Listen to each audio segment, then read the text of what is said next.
Soybean तरकारी तो घरे बनाऊे मु केमती कम तेल मसलार सोयाबीन तरकारी बनाए आपण मान सहित सेयार करी टेस्ट बहुत भल आसी थाए आ कम समय लगी थाए आपको गोटे थर घरे ट्राए करंतु। नमस्कार, प्रतिदिन रोसई को आपण मानकु अनेक अनेक स्वागत। आपण मानकु अनुरोध रहिला जदि चैनल रे नुआ अछंती किंबा चैनल को सब्सक्राइब करना प्लीज गोटे सब्सक्राइब करनेबे।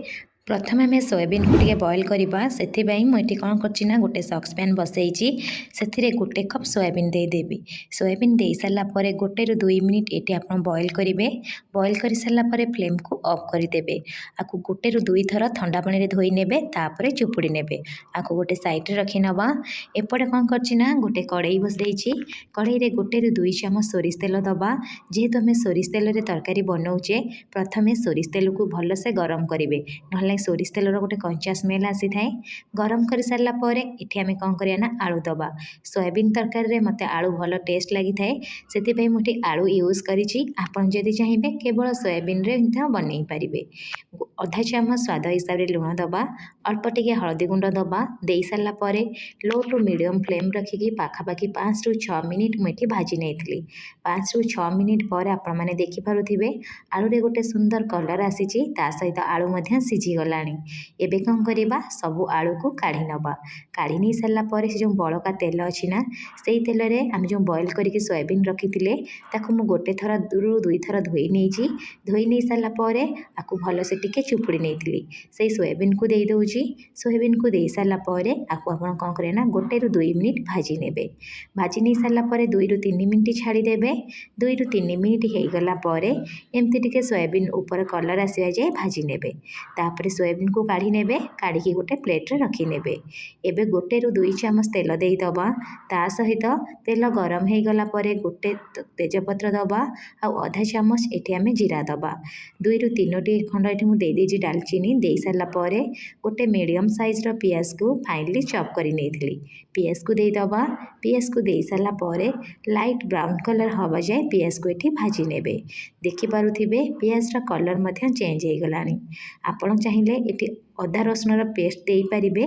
मुझे कौन करना अदा रसुण और कंचा लंकार छेचा दूची। छेचा देकी गोटे थर बनइबे देखिए टेस्ट भल आसो। ता सहित अल्प टिके भूसम पत्र देवे। तरकारी बास्ना बहुत भल आसी थाए। भूसम पत्र देले आपण गोटे थर देकी ट्राए करंतु। भूसम पत्र दे सारापर आपको आम लाइट ब्राउन कलर हवा जाए भाजी नवा। भाजी नहीं सारापर गोटे मीडियम साइज टमाटो को ये काटिक दे दूची। टमाटो दे सारापर प्रथम आप कौन करेंगे ना गोटे मिनिट मिसई ने। जेहेतु ये आम टमाटो यूज करें टमाटो शीघ्र सीझापी स्वाद हिसाब से लुण देवे। गोटे कथा ध्यान देवे आलू जो आम भाजी लुण यूज करते केवल ग्रेवी लुण यूज करेंगे। लुण दे सारापर आपको टिके मिसई ने।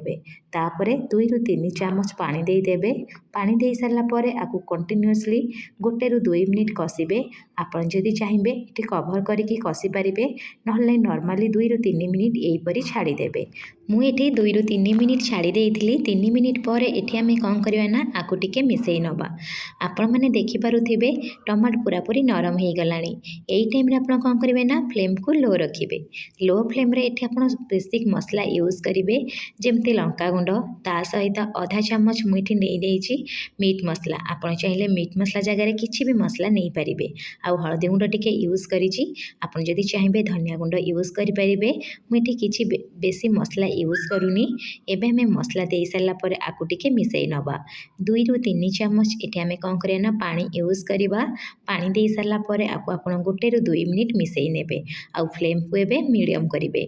मीडियम फ्लेम रे यहीपरी 2 रु 3 मिनिट छाड़ीदेवे। 2 रु 3 मिनिट पर देखिए मसला तेल छाड़ा स्टार्ट हो मसला पूरा परफेक्ट भाव हो।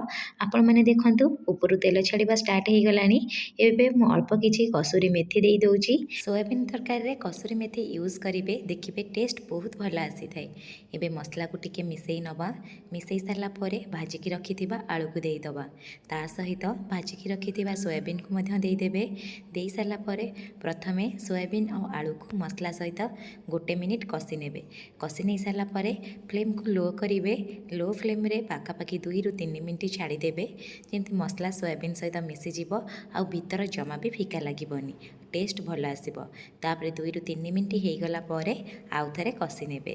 कषि नहीं सारा पर एटी आपण ग्रेवी पाई पानी देबे।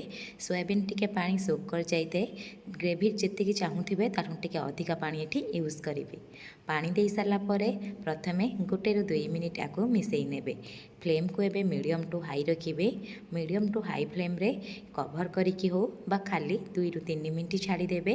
2 ରୁ 3 मिनिट ହେଇଗଲା ପରେ ମୁଁ ଆପଣମାନଙ୍କୁ ଦେଖେଇ ଦଉଛି ଦେଖିପାରୁଥିବେ ତରକାରୀ ପୁରାପୁରି ରେଡ଼ି ସରିଲାଣି। ଲାଷ୍ଟକୁ ଆମେ ଅଧା ଚାମଚ ଗରମ ମସଲା ଦେଇଦେବା, ତା ସହିତ କାଟିକି କିଛି ଧନିଆ ପତ୍ର ଦେଇଦେବା। ଏତିକି ଜିନିଷ ଦେଇ ସାରିଲା ପରେ ଆକୁ ଟିକେ ମିଶାଇ ନେବା। ଆପଣ ଏ ଗରମ ଗରମ ସୋୟାବିନ୍ ତରକାରୀକୁ ଭାତ ରୁଟି ପଟା ସହିତ ଖାଇପାରିବେ।